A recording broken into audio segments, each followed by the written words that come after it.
দিনে আজকে এসেছেন ভবানীপুর ক্লাবে এবং আজকে এই মাঠ পুজোর মধ্যে দিয়ে আছে নতুন মরশুম শুরু হচ্ছে, কি বলবেন কেমন? না দেখো, নতুন বছর যখন শুরু হয় একটা নতুন আশা প্রত্যাশা নিয়ে আমরা সকলে শুরু করি এবং আমরা চাইবো সকলের মঙ্গল, চাইবো মঙ্গল কামনা করলে আমি যদি সকলের মঙ্গল চাই হয়তো নিজেরটাও হবে। এবং যেহেতু এটা ফুটবলকে ঘিরে আমাদের সব কিছু, ফুটবলটা আমরা যাতে আরও বেশি উন্নতি করতে পারি, এই যে আজকে ভবানীপুর ক্লাবের আজকে এই অনুষ্ঠানে এসেছি, এটা একটা অন্য মাত্রা, একটা আন্তরিকতা, দারুণ একটা নমুনা বলতে পারি।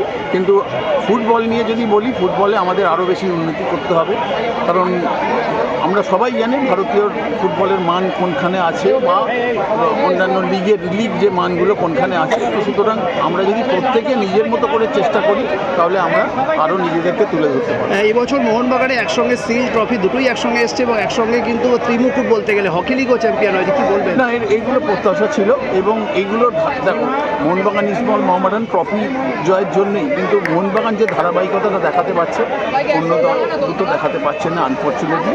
তো সুতরাং মোহনবাগানকে দেখে বাকি দুটো দল যাতে উদ্বুদ্ধ হয় বা বাকি বাংলার ফুটবল যাতে উদ্বুদ্ধ হয়, সেটাই আমাদের লক্ষ্য থাকবে। এবং আজকে কি প্রার্থনা করলেন আজকে যে বছরের প্রথম দিনে? তার কারণে হয়েছে ইতিমধ্যে কিন্তু বাংলা সন্তোষ ট্রফি চ্যাম্পিয়ন হয়েছে, আবার একটা মরশুম আসবে। আবার বলছি, আমরা বাংলা ফুটবলের সার্বিক মঙ্গল হোক এটাই আমরা চাইব। আমি বিশ্বাস করি বাংলার ফুটবল যদি উন্নতি হয়, ভারতীয় ফুটবল উন্নতি হয়। Thank you.